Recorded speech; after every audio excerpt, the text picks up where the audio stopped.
Halo semuanya, kali ini kita akan membahas tentang litosfer. Apa sih litosfer itu? Biar tahu lebih lanjut, yuk kita simak videonya.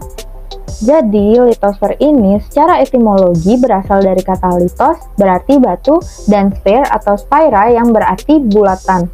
Oleh karena itu, litosfer artinya adalah lapisan batuan yang membentuk kulit bumi.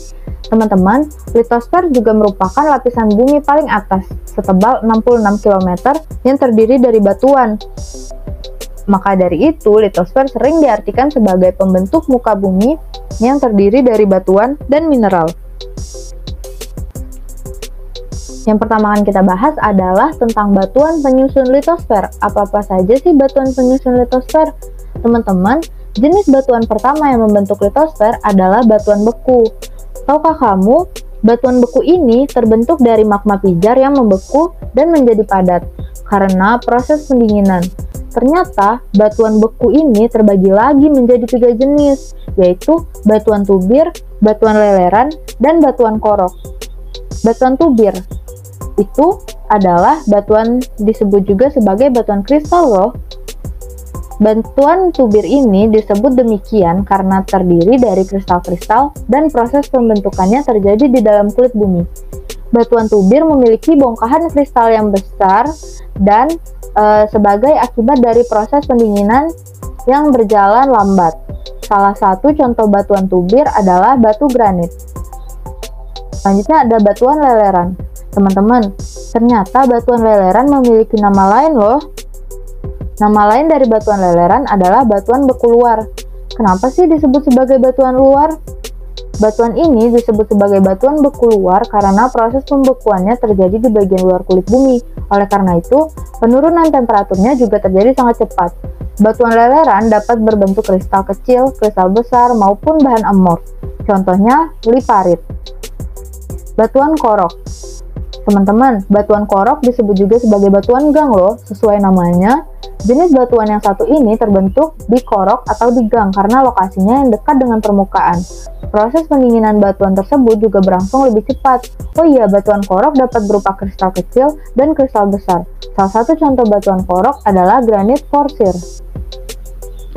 Yang kedua itu ada batuan sedimen. Nah, teman-teman, jenis batuan selanjutnya ini adalah batuan sedimen kan? Tahukah kamu kenapa disebut dengan batuan sedimen?